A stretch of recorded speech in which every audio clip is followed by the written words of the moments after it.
بسم الله الرحمن الرحيم الحمد لله رب العالمين والصلاة والسلام على أشرف الأنبياء والمرسلين نبينا وإمامنا محمد وعلى آله وصحبه أجمعين أما بعد حياكم الله أيها الأحبة. Je suis heureux de vous retrouver aujourd'hui le mardi 19 du mois Ramadan de l'année 1446 de l'Hégire, correspondant au 19 mars 2025. Nous nous retrouvons par la grâce d'Allah subhanahu wa ta'ala afin de poursuivre ensemble ce qui arrive bientôt à sa fin. Nous demandons à Allah subhanahu wa ta'ala de nous accorder une bonne fin et de nous faire mourir sur ce qu'il aime. Donc,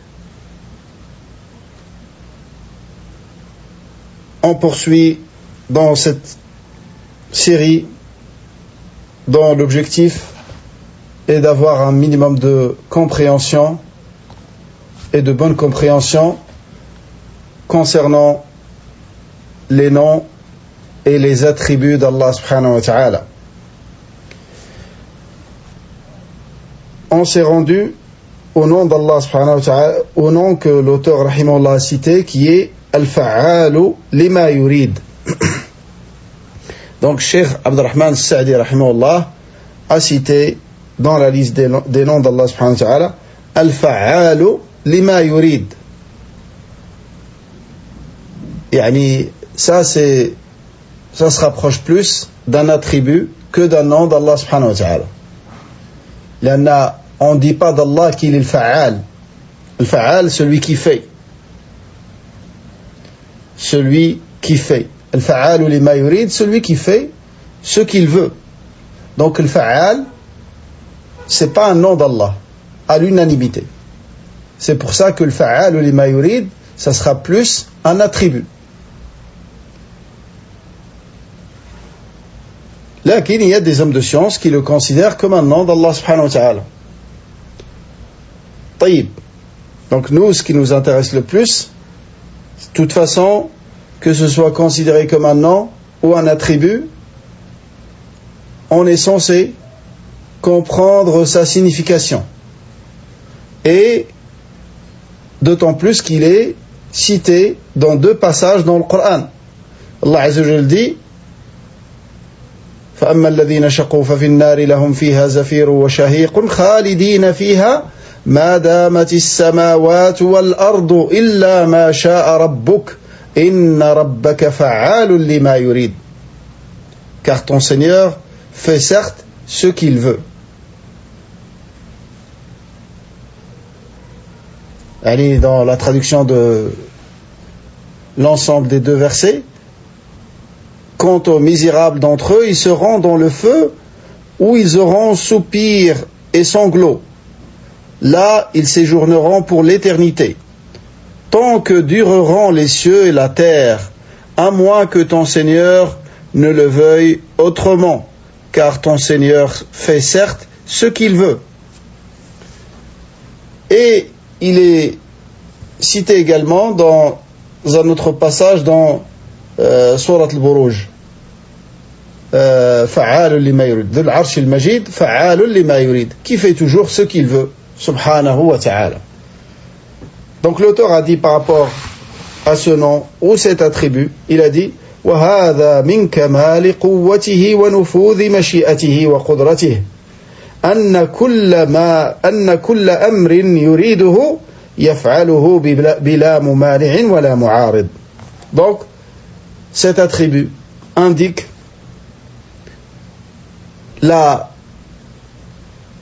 qu'Allah subhanahu wa ta'ala détient la force complète et qu'il a la volonté face à laquelle rien ne peut s'opposer et qu'il est l'omnipotent. Tout ce qu'il veut, il le fait sans que personne ni rien ne peut s'y opposer. Subhanahu wa ta'ala. وَلَيْسَ لَهُ ظَهِيرٌ وَلَا عَوِينٌ عَلَى أَمْرٍ يَكُونَ Et en plus, il n'a pas une aide ou un soutien de la part de quiconque dans toute affaire. بل إذا أراد شيئا قال له كن فيكون. Mais quand il veut une chose, il suffit qu'il dise soit et la chose est. ومع أنه الفعال لما يريد فإرادته تابعة لحكمته وحمده. Malgré que Allah subhanahu wa ta'ala, il est celui qui fait tout ce qu'il veut, il faut savoir que sa volonté est intimement liée, sa volonté, et ça c'est important de le comprendre, sa volonté, elle est associée à sa sagesse et à sa louange, car il est décrit par l'omnipotence et la volonté ferme à laquelle rien ne peut s'opposer, et il est décrit également par son infinie sagesse dans tout ce qu'il fait, et dans tout ce qu'il a fait, et dans tout ce qu'il fera. C'est pour ça, des fois, tu trouves des humains ignorants qui exigent d'Allah qu'il fasse telle chose ou telle chose. Pourquoi Allah subhanahu wa ta'ala n'arrête pas l'injustice dans tel endroit? Pourquoi Allah subhanahu wa ta'ala? Et ça, c'est quelqu'un qui se pose ce genre de questions, c'est qu'il n'a pas compris qu'est-ce que ça veut dire Allah. Allah, c'est la divinité absolue. Et c'est pas une créature faible d'apprendre à Allah ce qu'il doit faire et ce qu'il ne doit pas faire. Est-ce que la créature voit comme quelque chose qui s'impose et qui doit arriver? C'est d'un point de vue. C'est selon sa science. Et la science de la créature, elle est limitée. Sa vue, elle est limitée. Son oui est limité. Tout est limité chez la créature. Donc la créature, elle se fait un jugement selon ce qu'elle connaît. Et elle commence à donner des ordres à la divinité. C'est pour ça, ils disent que l'athée, il veut une divinité comme un distributeur de boissons ou de bonbons. Il appuie, il faut que ça sorte. Sinon, ce n'est pas une divinité. Donc, la divinité qu'il cherche, c'est une divinité qui se conforme à toutes ses passions, à toutes ses envies et à tous ses désirs. C'est ça la divinité qu'il cherche. Donc, il cherche à être lui-même la divinité. Et une divinité qu'il peut l'appeler divinité, mais en réalité, c'est son esclave. C'est son esclave. Il fait tout ce qu'il lui dicte. Non. C'est nous les serviteurs. C'est nous les créatures. Et Allah, il est la divinité. Il est le créateur de toutes choses.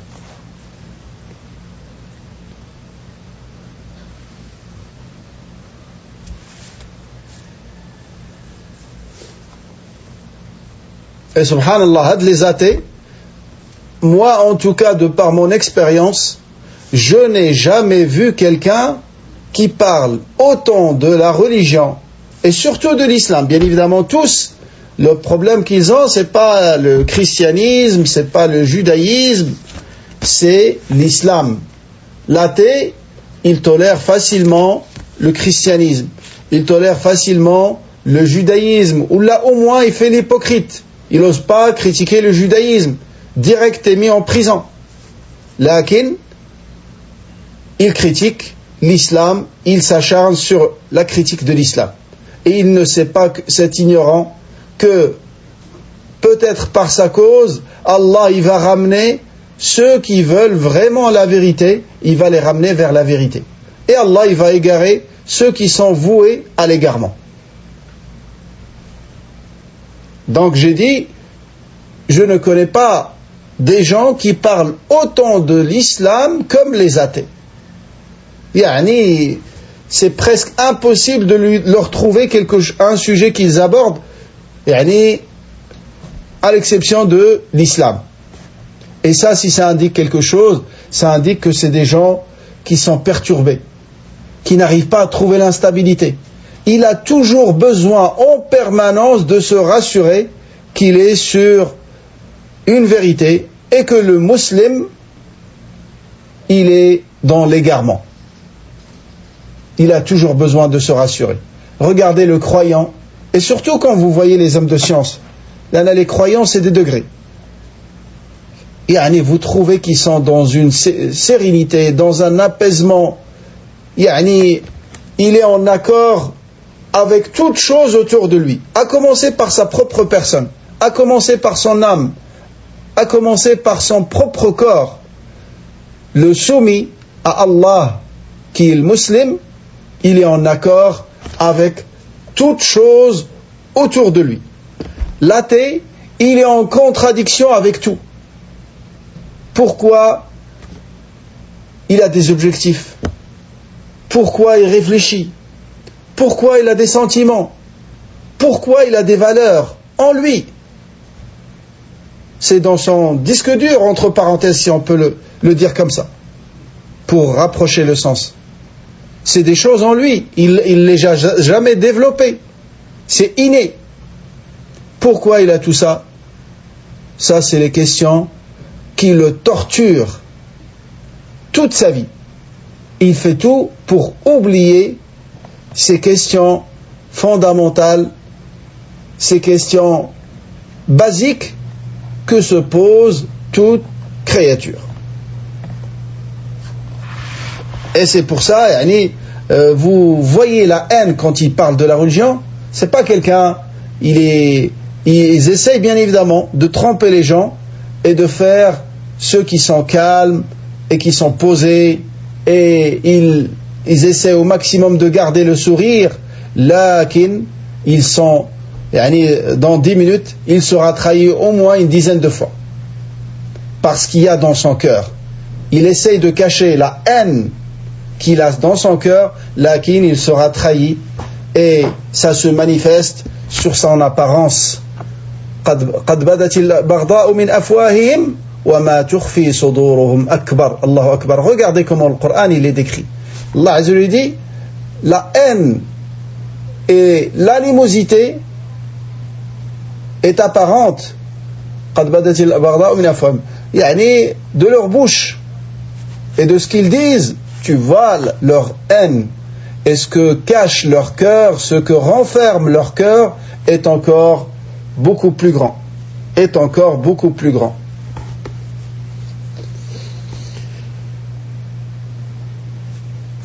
طيب الفعال لما يريد. Donc ça c'est par rapport à cet attribut. Al-fa'alu lima yurid. Allah il fait ce qu'il veut. Et personne ne peut s'opposer à sa volonté universelle qui est son décret et sa prédestinée. Mais les gens, ils peuvent s'opposer à la volonté religieuse. Allah a voulu qu'ils croient, mais ils ne vont pas croire. Il y en a qui ne vont pas croire. Et ça ramène vers d'autres noms, justement un nom que nous allons voir aujourd'hui, Inch'Allah, qui est le nom d'Allah, Al-Halim. Al-Halim. Donc ensuite, l'auteur a cité Al-Ghaniyu Al-Mughni. Al-Ghaniyu Al-Mughni. Il a dit Al-Ghaniyu Al-Mughni فهو الغني بذاته الذي له الغنى التام المطلق من جميع الوجوه والاعتبارات لكماله وكمال صفاته. Donc là, il a résumé, subhanallah, les significations par rapport à ce nom d'Allah, Al-Ghani. Al-Ghani, ça vient de l'ghina. Et le ghina en langue arabe, il indique deux sens. Le premier, c'est ce qui est voulu ici. Ça vient de la suffisance.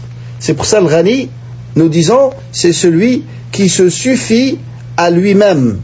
Celui qui se passe de tout. Celui qui a la richesse absolue et infinie. Et le deuxième sens de l'ghina, c'est un son, un chant. D'où on dit al-ghina. Le ghina, c'est des chants. Le ghina, c'est pas forcément un chant accompagné de musique. Il y a une différence entre les chants et la musique. La musique, c'est quand c'est avec des instruments. Et le ghina, c'est quand c'est pas avec les instruments. Là qu'aujourd'hui, la plupart des gens, quand ils entendent le ghina, ils croient que c'est forcément avec des instruments. Là, il n'y a pas de chant islamique, il n'y a pas de... Il y a la poésie, il y a des poèmes, mais c'est pas quelque chose avec laquelle on se rapproche d'Allah subhanahu wa ta'ala, d'écouter des chants, là, ce qu'ils appellent les chants islamiques ou hadchi. Ça, c'est des choses qui ne font que éloigner de l'Qur'an. Qui ne font qu'éloigner de l'Qur'an. Et c'était pas connu chez les compagnons radiyallahu anhum, malgré que la poésie était quelque chose de très propagé, lakin c'était pas connu annahum ils écoutaient hadchi, wallahu a'lam. طيب, il a dit al-ghani al-mughni, celui qui est riche de par son essence, c'est-à-dire il se suffit à lui-même, car il a la suffisance et la richesse absolue et complète de tous les points de vue et de toutes les considérations.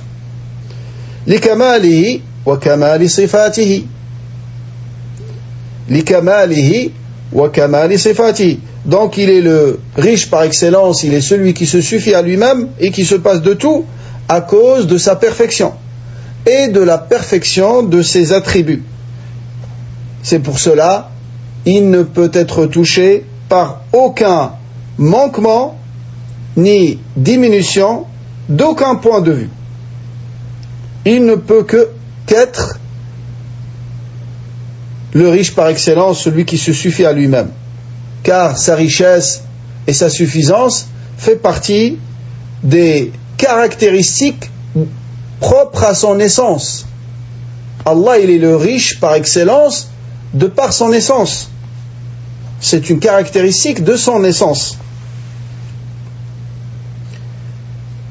كما لا يكون إلا خالقا قادرا رازقا محسنا. De la même manière que Allah subhanahu wa ta'ala, il ne peut qu'être le riche par excellence de par son essence, de la même manière qu'il ne peut que être le créateur, l'omnipotent, le dispensateur de toutes les grâces et de tous les bienfaits.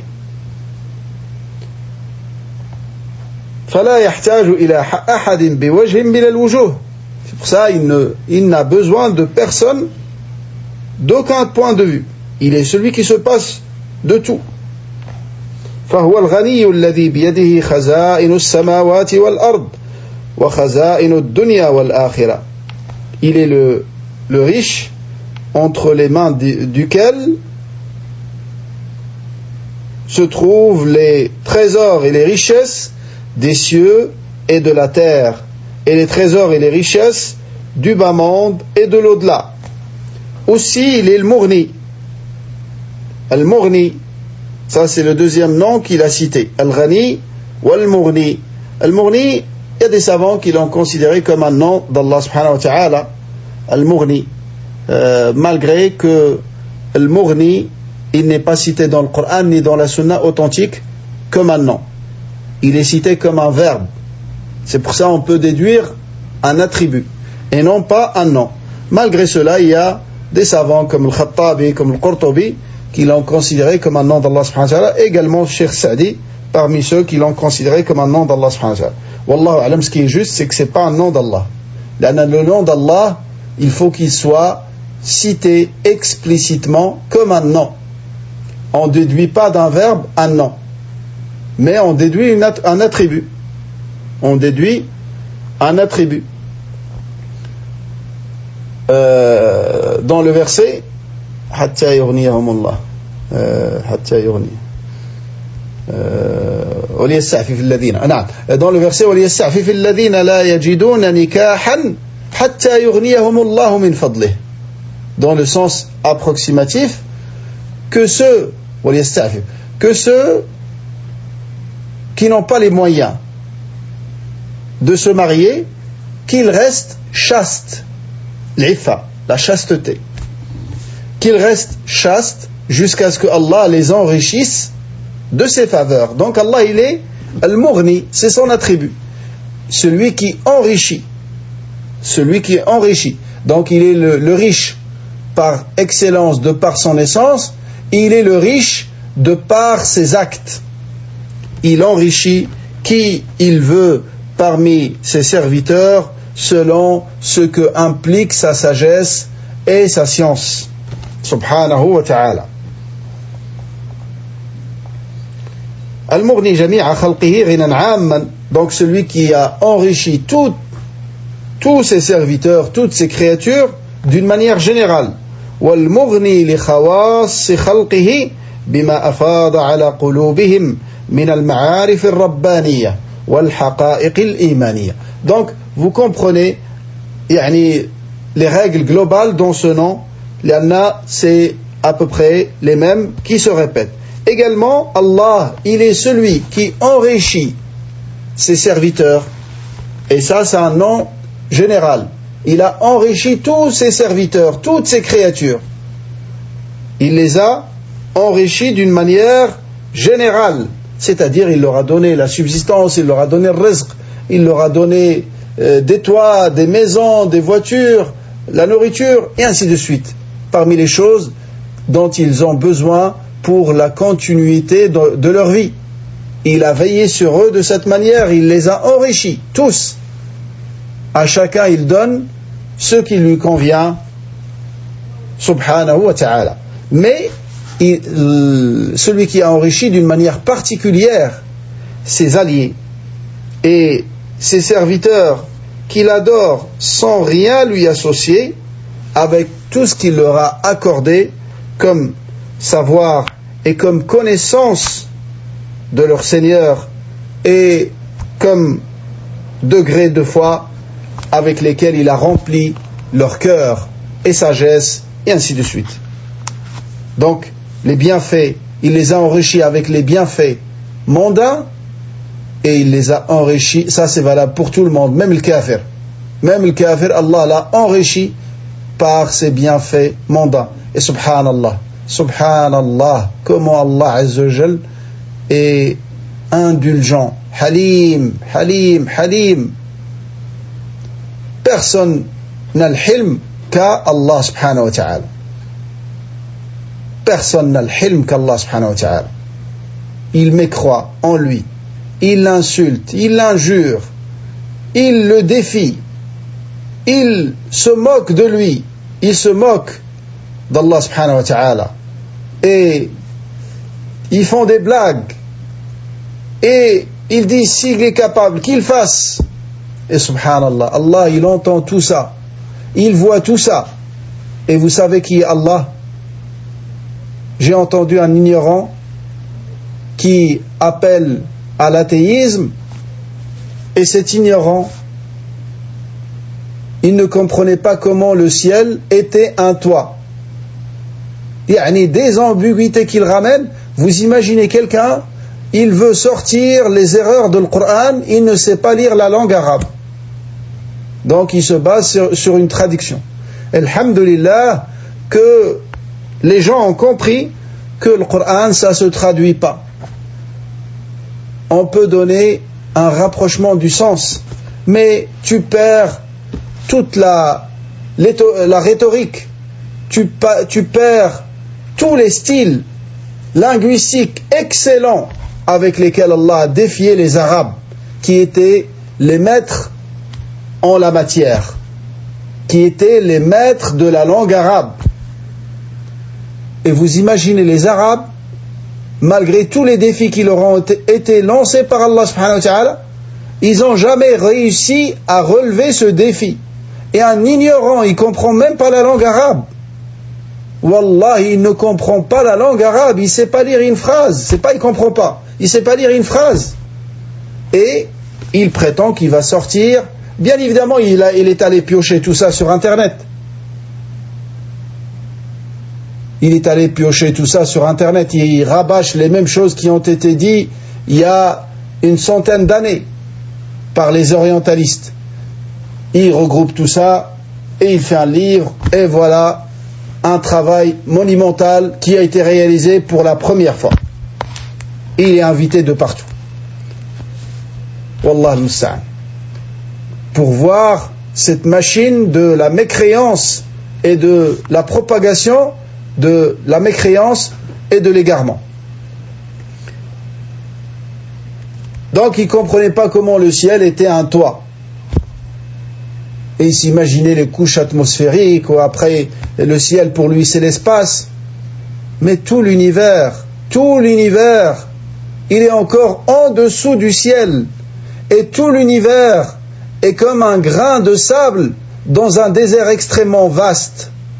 Parce qu'il ne comprenait pas si c'est un toit, comment ça se fait que celui qui est en bas de la terre, il voit toujours le ciel. Imagine quelque chose d'extrêmement large et vaste. Un ciel, tout l'univers. Tout cet univers, ça représente même pas un grain de sable comparé au premier ciel. Le premier ciel, c'est le ciel du bas-monde, qui est quelque chose de solide.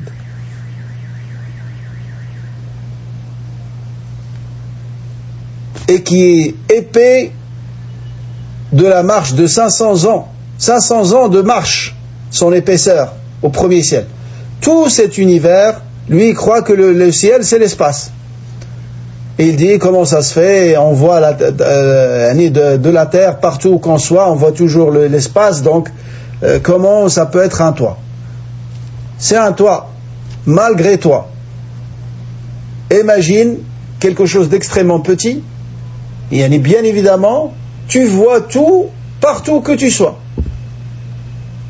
Tu es dans le côté en face, ça coule de source, mais même en bas, tu vois tout. Tu vois le ciel, tellement c'est petit et minuscule comparé à cet immense ciel. Mais le pire, c'est quand il essaie de sortir des erreurs dans le Coran, des erreurs qui sont liées à la compréhension. Et il part d'une mauvaise compréhension, et il a une contradiction dans sa tête, et il croit qu'elle est dans le Coran. Mais si tu es autant ignorant, pourquoi tu ne reviens pas aux hommes de science et tu leur demandes l'explication de le Coran? Et après tu dis, ça c'est une contradiction, ça c'est quelque chose que je ne peux pas accepter. Lakin, Allah al-Musta'an, malgré tout ça, cet individu qui insulte Allah et qui le défie, il est encore en vie. Vous imaginez si l'affaire était entre mes mains et que si j'avais l'autorité, ça ne serait pas passé autrement. Lakin, Allah qui lui a tout donné, alors que moi je suis une créature comme lui. Lakin, on va y revenir quand on parlera de Al-Halim. Al-Halim, l'Anna subhanallah, ce nom a fait bouger des choses en moi par rapport à cet individu en particulier. Donc, Al-Ghani, Al-Mughni, ça c'est la signification de ce nom d'Allah subhanahu wa ta'ala, Al-Ghani. Al-Ghani, c'est un nom d'Allah subhanahu wa ta'ala, qui est cité dans le Coran, dans 18 versets du Coran. Des fois, il est cité avec Rahma. Allah Azza wa Jalla dit, wa rabbuka al-ghaniyyu dhur rahma. Wa rabbuka al-ghaniyyu dhur rahma. Et regardez aussi les sens de perfection qui sont dégagés suite à l'association de ces deux noms. Chacun comporte une perfection. Lakin, quand ils sont associés, nous comprenons que Allah subhanahu wa ta'ala, il est le riche par excellence, celui qui se suffit à lui-même de tous les points de vue. Et de sa richesse, l'adoration de ceux qui l'adorent ne l'augmente pas dans sa richesse, et elle ne lui est pas profitable, comme la désobéissance de ceux qui lui désobéissent ne lui fait pas de mal. Si tous les gens de la terre croient en lui, ça ne va pas augmenter le royaume d'Allah subhanahu wa ta'ala. Et si tous ils lui désobéissent, ça ne va rien diminuer de son royaume subhanahu wa ta'ala. Mais Allah aime les obéissants. Il les récompense de la meilleure des façons. Et il leur a promis la meilleure des récompenses. Comme Allah, il déteste les désobéissants. Et sa détestation est relative à la gravité de leurs péchés. Et il les a menacés par le châtiment. Il les a menacés par le châtiment. Donc, je disais, l'association de ces deux noms, Al-Ghani Dhur Rahma, malgré qu'il est le riche par excellence, celui qui se suffit à lui-même et qui se passe de toutes ses créatures, il n'a besoin de personne. Malgré cela, cette richesse absolue ne l'empêche pas d'être miséricordieux envers ses serviteurs en leur accordant de ses bienfaits et de ses faveurs et de ses grâces sans qu'il ait besoin d'eux. Et ça, c'est le summum de la richesse et de la miséricorde. Allah, il leur donne sans avoir besoin d'eux. Aussi, il est cité avec Al-Hamid, wa huwa al-Ghani al-Hamid. Al-Hamid, celui à qui appartient toutes les louanges. Allah, il est loué pour sa richesse absolue. Dans son essence, Allah est loué pour sa richesse dans ses actes.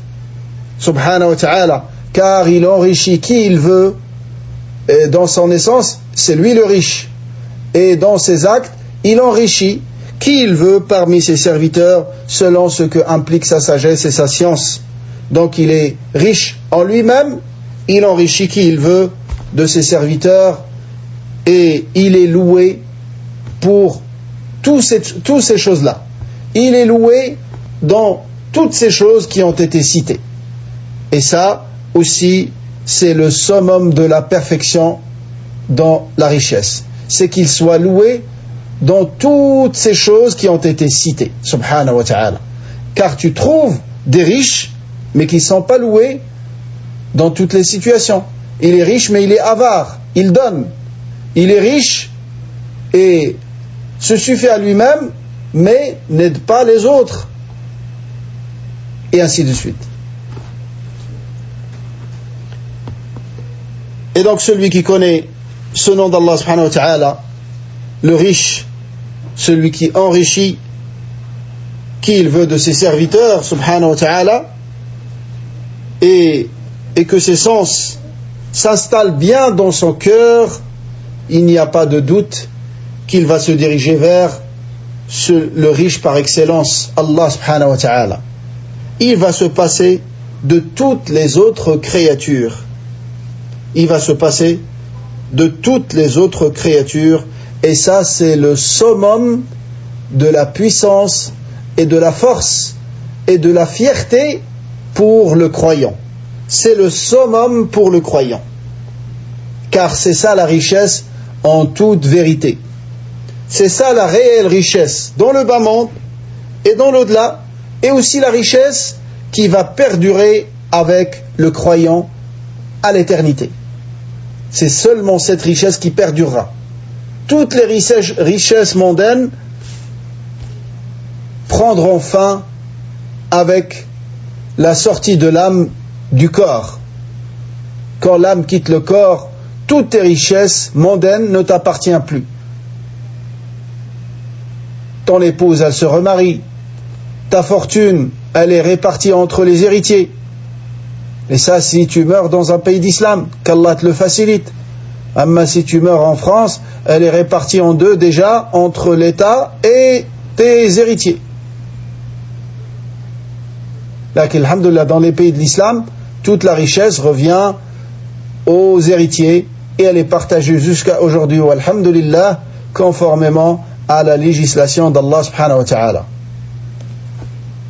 Qu'Allah facilite à tous les gouverneurs de tous les pays de l'islam d'appliquer la loi d'Allah subhanahu wa ta'ala. Et c'est dans cela que réside leur force et leur puissance. C'est dans l'application de la législation d'Allah subhanahu wa ta'ala, dans la conformité au livre d'Allah et à la sunna de son prophète alayhi salatu wassalam. Mais bien évidemment, les mécréants font tout pour que les musulmans ne parviennent pas à suivre leur religion, car si jamais ça arrive, ça sera leur fin, comme c'était le cas avec les meilleures générations de cette communauté. Ils le savent très bien.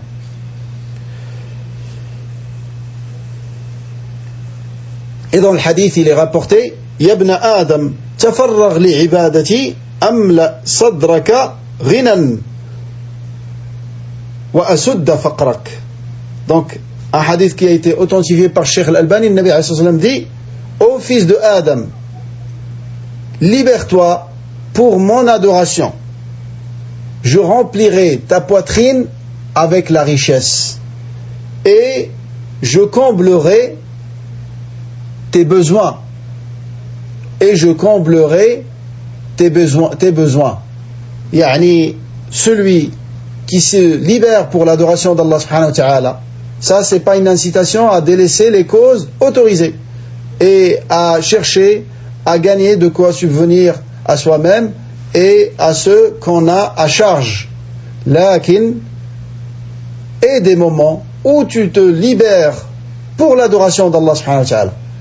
Quand il y a des choix à faire, par exemple, Tarawih, Ramadan, des occasions dont les adorations sont meilleures, dont les adorations sont beaucoup plus méritoires, le livre d'Allah, le Coran, les invocations, libère-toi un maximum, selon ce que tu peux.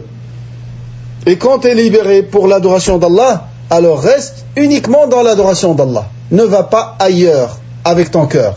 Reste sur l'adoration d'Allah. Si tu fais ainsi, Allah subhanahu wa ta'ala remplira ton cœur de richesse. Et ça, c'est la vraie richesse.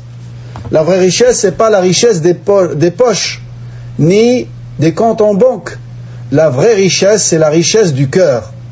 C'est celui-là qui sera satisfait. Vous voyez bien des milliardaires qui cherchent encore l'argent partout. Il ne sera rassasié qu'une fois dans la tombe. ولا يملأ جوف ابن آدم ولا يملأ جوف ابن آدم إلا التراب ويتوب الله على من تاب. Rien ne rassasie le fils de Adam jusqu'à être enterré dans la terre, jusqu'à ce que la mort arrive.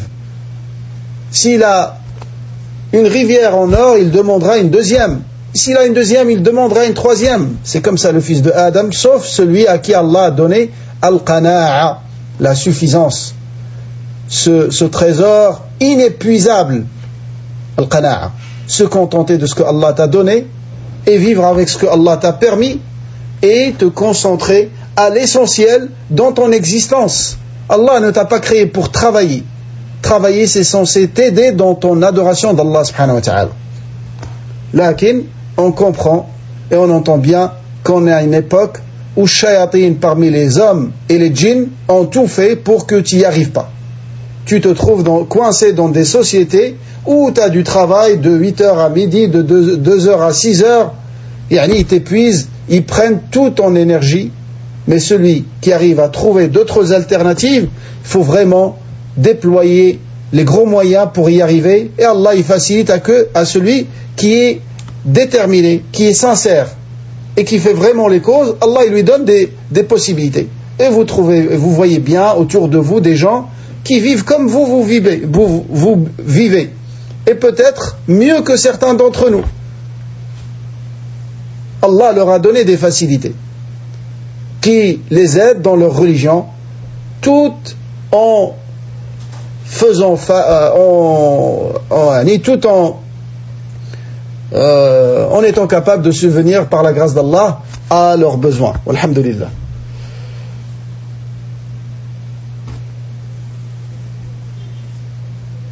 Ensuite, il a cité Al-Halim. Al-Halim, l'indulgent, ou qu'on peut traduire Al-Halim par le longanime. Ça, c'est le terme qui se rapproche le plus de la signification de ce nom que j'ai pu trouver. Le longanime, c'est-à-dire celui qui se montre patient, malgré la possibilité et l'autorité absolue qu'il a, il se montre patient et il ne châtie pas celui qui le mérite, celui qui lui désobéit. Il lui donne un délai, il lui prolonge le délai, il le reporte à un autre terme, mais il lui accorde un délai sans pour autant le délaisser complètement. C'est pour ça vous entendez souvent cette expression Inna Allah yumhilu wa la yuhmilu. Inna Allah yumhil. Il te donne une muhla, un délai. Lakin la yuhmil. Il n'abandonne pas, ou là, il ne délaisse pas complètement. Cette personne-là, à qui le délai a été accordé, viendra bien le jour où elle va payer tout ce qu'elle aura fait, dont les détails les plus minutieux. Et celui qui ne paye pas dans le dunya, il payera dans l'akhira. Obligé, il faut qu'elle paye. Et ceux qu'Allah déteste le plus, comprenez ça. Là, des fois, ça nous arrive à tous. On est remonté, je vois quelqu'un comme ça, il insulte Allah subhanahu wa ta'ala. Il se moque d'Allah subhanahu wa ta'ala. Ça te met hors de toi. Lakin, Allah, il entend ce qu'il dit. Toi, ton devoir, c'est de détester. C'est de détester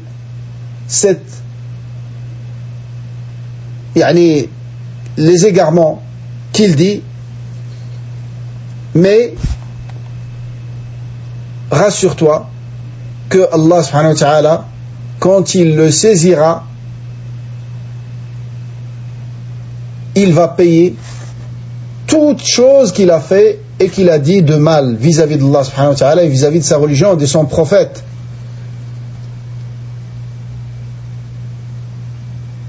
Et le mieux, bien évidemment, même le devoir, c'est de ne pas écouter ces gens jamais de la vie. Moi, je l'ai fait car il y avait une demande dans une situation particulière. Là, sinon, on n'empoisonne pas nos cœurs avec le mal que profanent ces gens-là. Et sachez, que ceux qu'Allah déteste le plus, c'est pas ceux qu'Allah fait payer dans le dunya.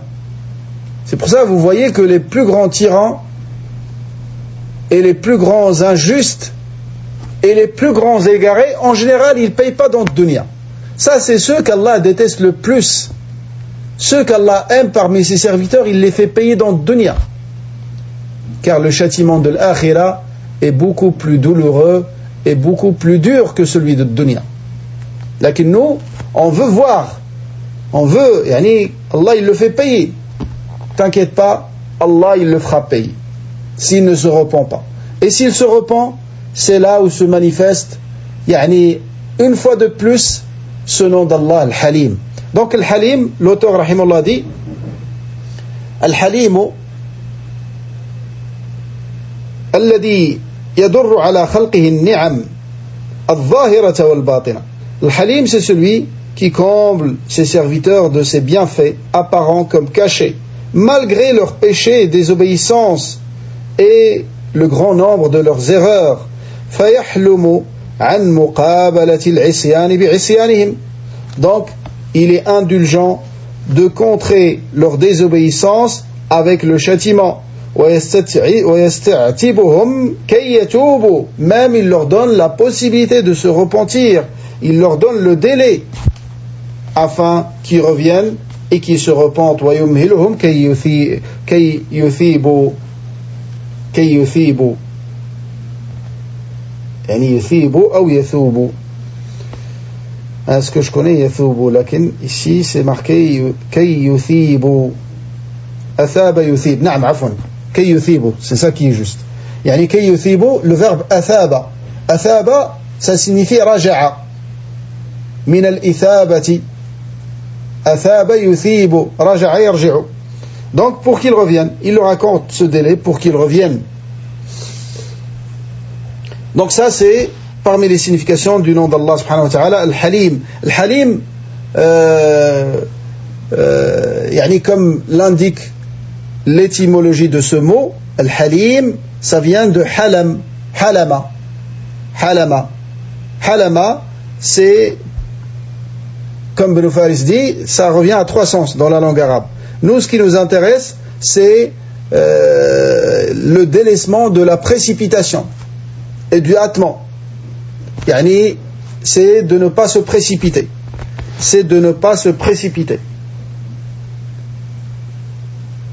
Donc, al-hilm, c'est l'opposé de la précipitation. Donc, ça a d'autres sens dans la langue arabe, comme le trou. Par exemple, halama, ou al-hilm, ça se dit aussi du trou, par exemple, dans un morceau de peau. Et ça se dit aussi, al-hulm, ça se dit de ce que la personne voit dans ses rêves. Donc ça revient à ces 3 sens. Là, celui qui nous concerne ici, c'est le délaissement de la précipitation et de l'étourdissement et de l'imprudence. C'est d'agir suite à une réflexion très poussée et très mûre. C'est ça le hilm. C'est celui qui agit dans toutes ses affaires avec patience et avec science et avec sagesse et avec réflexion approfondie. C'est pour ça Allah Azza wa Jalla, il est le halim.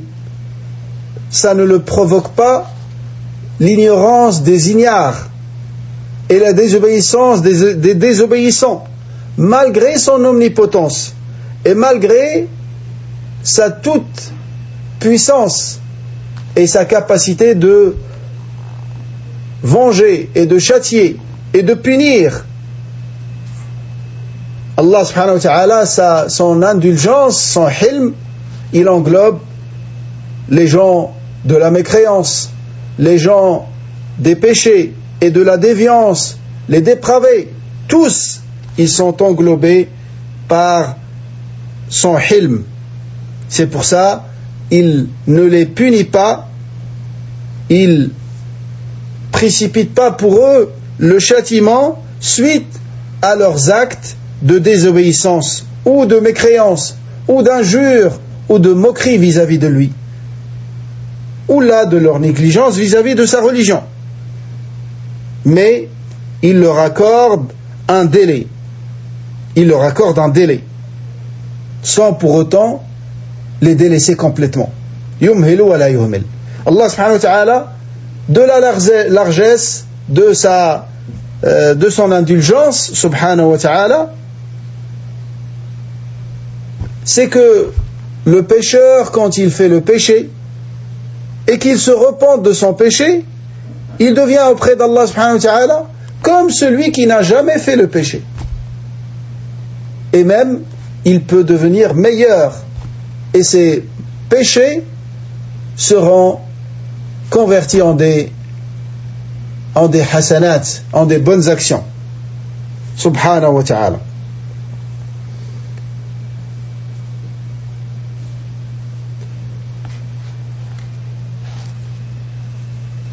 Et également de son hilm, de son indulgence, subhanahu wa ta'ala, c'est que s'il n'y avait pas al-hilm d'Allah subhanahu wa ta'ala vis-à-vis des pécheurs, vis-à-vis des désobéissants, ceux qui, comme j'ai dit, ceux qui insultent Allah subhanahu wa ta'ala, ceux qui se moquent de lui, ceux qui lui lancent des défis, si tu es capable, fais maintenant. Et ça, tu les entends le dire et le répéter. Si ce n'est le hilm d'Allah subhanahu wa ta'ala, personne d'entre eux n'aurait continué sur cette vie. Et même les cieux et les terres n'auraient pas tenu en leur place. Naam.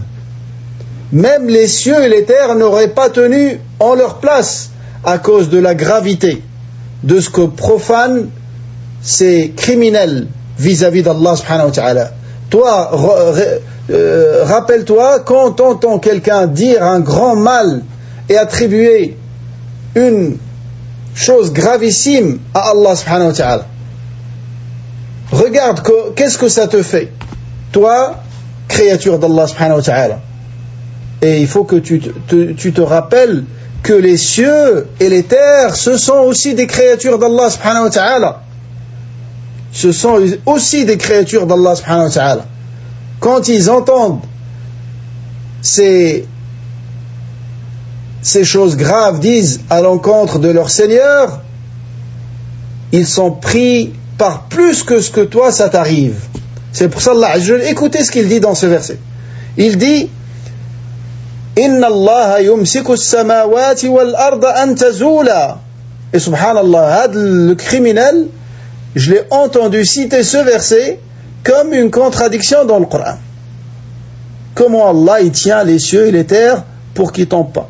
Et il ne sait pas qu'il les tient pour qu'ils tombent pas sur sa tête à lui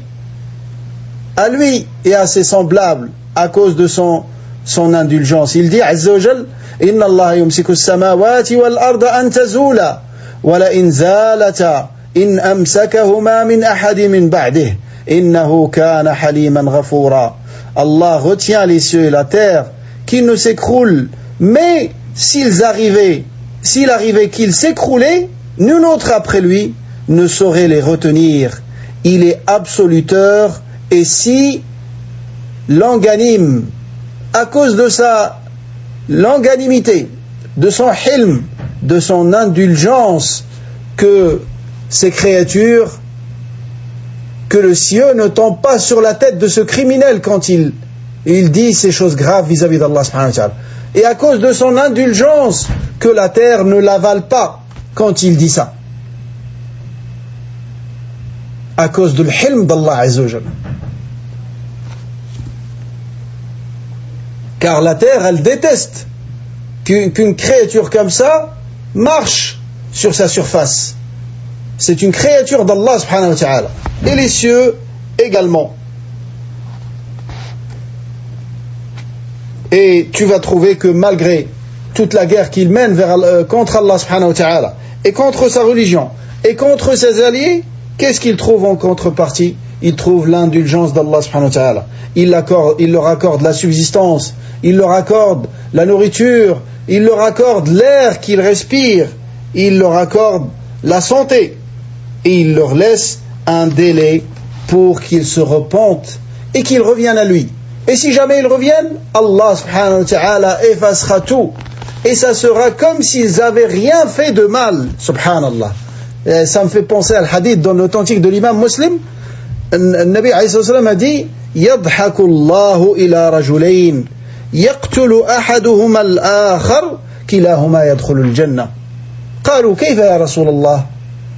قال يقاتل هذا في سبيل الله عز وجل فيستشهد ثم يتوب الله على القاتل فيسلم فيقاتل في سبيل الله عز وجل فيستشهد. الله أكبر. Ce hadith rapporté dans l'authentique de l'imam Muslim qui indique ce hilm d'Allah subhanahu wa ta'ala. Allah Azza wa Jal sourit comme il convient à sa grandeur et sa majesté de deux hommes qui se combattent et que l'un d'entre eux tue l'autre et celui qui est tué, et que les deux entrent au paradis. Les compagnons les ont dit: comment cela, au messager d'Allah? Un qui combat dans le sentier d'Allah, il est tué, d'accord, mais le tueur mécréant, comment il entre au paradis?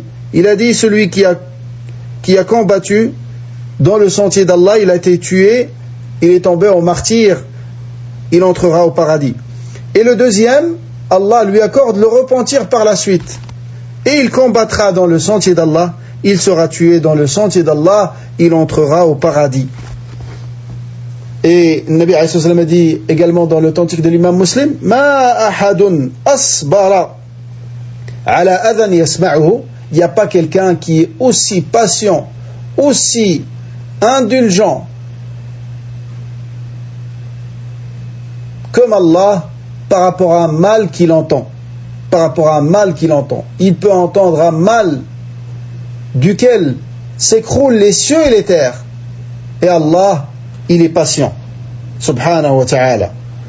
Et ensuite, Nabi sallallahu alayhi wa sallam a dit إنهم يجعلون له ندا ويجعلون له ولدا وهو مع ذلك يرزقهم ويعافيهم ويعطيهم. Allahu Akbar. Il lui attribue un égal. Il lui attribue l'enfant. Et malgré cela, il leur dispense la subsistance, il les préserve, il leur accorde. Allahu Akbar. Ça, c'est inimaginable vis-à-vis de la créature. Personne ne peut arriver à l'indulgence, le hilm d'Allah subhanahu wa ta'ala. Et Allah subhanahu wa ta'ala, il aime de ses serviteurs al-halim, comme il aime de ses serviteurs celui qui enrichit les gens qui sont dans le besoin. Et celui qui aide dans les bonnes causes, il aime de ses serviteurs celui qui fait preuve d'indulgence et de patience et qui ne soit pas provoqué par la moindre provocation. Allah aime ces gens-là. Le Nabi alayhi salam, quand il a vu un sahabi qui est venu pour la première fois voir le Nabi alayhi salam dans Wafd Abd Qais, qui s'appelle Ashaj Wafd Abd Qais, il lui a dit, il y a en toi deux qualités qu'Allah aime. Al-hilm wa al-anat. Il a cité le hilm, cette indulgence. Et l'anat. L'anat, c'est l'opposé de la précipitation. Yani, c'est la réflexion avant l'action. Et non pas la précipitation. Il lui a dit au messager d'Allah, c'est Allah qui les a placés en moi ou c'est moi qui les a acquis? Il lui a dit, c'est Allah qui les a placés en toi. C'est pour ça le comportement et les bonnes moralités sont de deux catégories. Il y en a qui sont innés. Tu n'as rien fait pour les avoir. C'est dans ta nature sur laquelle Allah t'a créé. Et ça, c'est une ni'ma immense. Qu'Allah te comble de ses bienfaits comme ça. Et c'est une facilité, et c'est même plus méritoire que celui qui cherche à les acquérir et qui fait des efforts. Et les autres, c'est des comportements acquis. Tu t'entraînes et tu t'exerces à acquérir ces bonnes moralités. Et tu fais des efforts dans ce sentier, dans cette voie-là, et tu auras une forte récompense et une très grande récompense. Mais tu n'arriveras jamais à celui à qui Allah a donné ça comme ça d'une manière innée dans sa nature, il est créé avec. Car le généreux d'une manière innée, c'est pas comme le généreux qui n'est pas généreux à la base, mais qui fait des efforts pour être généreux. Yani, certainement vous avez rencontré des gens généreux dans votre vie d'une manière innée. Ça se voit, c'est pas quelqu'un qui a étudié, yani, il est comme ça. Peut-être un ammi. Subhanallah, j'en ai connu des gens, quand ils donnent, ils sont heureux de donner. C'est pas comme celui qui fait des efforts. L'autre aussi, il a un mérite immense. Lakin, hada c'est don, ça coule de source. Yani c'est, rappelez-vous, le Nabi alayhi salam, karrih al-mursala. Une générosité, yani, en lui. Il est lui-même la générosité. Et ça, c'est les bienfaits d'Allah. Il les accorde à qui il veut. Mais celui qui n'a pas ça, il doit s'entraîner. Car il aura la récompense de l'effort et la récompense de ce bon comportement. Qu'Allah nous le facilite à tous. Et le temps toujours il court. Wallah al-Musa.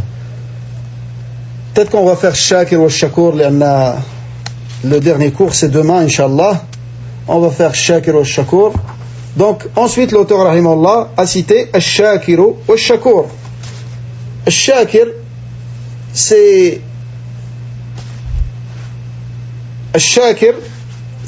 yani, le trait, ils traduisent par le trait reconnaissant. Le très reconnaissant. Donc, quand on parle de quelqu'un, on dit qu'il est shakir, il est très reconnaissant. Shakur, c'est une forme d'exagération. Shakir, c'est fa'il. Mais shakur, c'est fa'oul. Et shukr en langue arabe, ça revient à 4 sens. Ça revient à 4 sens. Dans de faire les éloges sur quelqu'un avec ce qu'il t'a accordé comme faveur. Je te remercie pour ton aide, et ainsi de suite. Ils ont dit, shukr également, c'est le fait de se satisfaire du peu. C'est celui qui se satisfait du peu. Et l'origine de shukr, yani à la base, shukr, c'est l'augmentation et la fructification et la croissance et l'apparence d'une chose, elle devient apparente. C'est pour ça les Arabes ils disent shakaratil ardo. La terre a été shakira dans le sens où ces végétations sont devenues abondantes et apparentes. Et shukr, c'est de faire les éloges sur celui qui a été bienfaisant envers toi en citant ses bienfaits sur toi et ses faveurs. Donc, shakir ou shakur reviennent étymologiquement à la même origine qui est shakara, qui a ce sens-là, Et shakur a été cité dans 4 versets dans le Coran. Et shakir a été cité dans 2 versets dans le Coran. Et dans tous ces passages, shakir ou shakur, nous constatons qu'il est associé au pardon d'Allah subhanahu wa ta'ala. Innahu ghafurun shakur.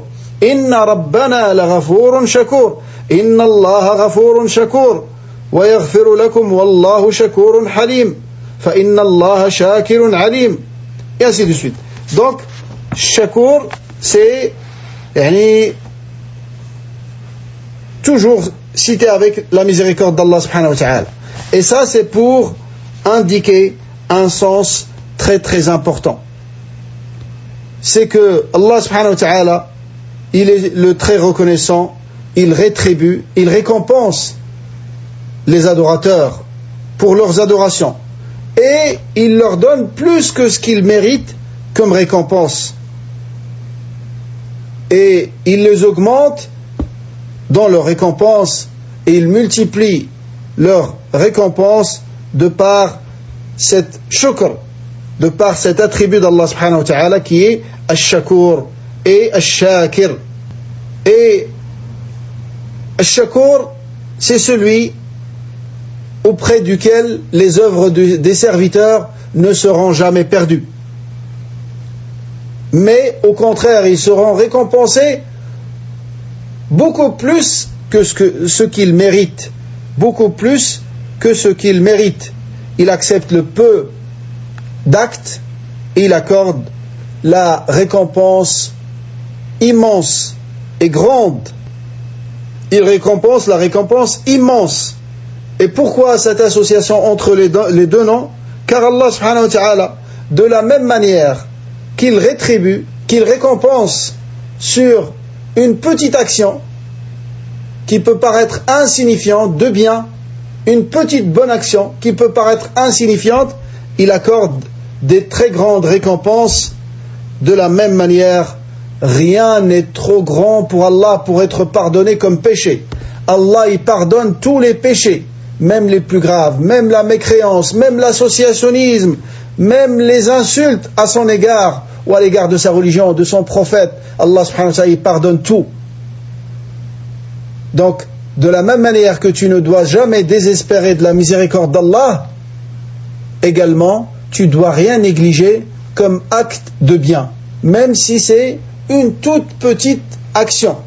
Là, peut-être qu'il y a beaucoup de sincérité dans cette action et qu'elle sera l'action avec laquelle tu seras sauvé auprès d'Allah. Tu ne sais pas par quelle bonne action tu seras sauvé auprès d'Allah et tu ne sais pas par quel péché tu risques de périr dans le châtiment d'Allah subhanahu wa ta'ala. Donc, ne désespère jamais et ne néglige rien du bien. Tout ce qui est à ta portée de main et que tu es capable de faire comme bien, fais-le. Voilà par rapport à Al-Shakir ou Al-Shakur. C'était prévu que je fasse aussi le Qarib ou le Mujib. Là, on va les laisser à demain où nous allons faire le dernier cours, Inch'Allah. Je demande à Allah subhanahu wa ta'ala de nous accorder à tous la science bénéfique et profitable et de nous faciliter les œuvres pieuses et acceptables. Wallahu a'lam. Wa sallallahu ala nabiyyina Muhammad. Subhanak Allahumma wa bihamdik. Nashhadu an la ilaha illa ant nastaghfiruka wa natubu ilayk. Barakallahu fikum wa jazakumullahu khaira. Wassalamu alaykum wa rahmatullahi wa barakatuh.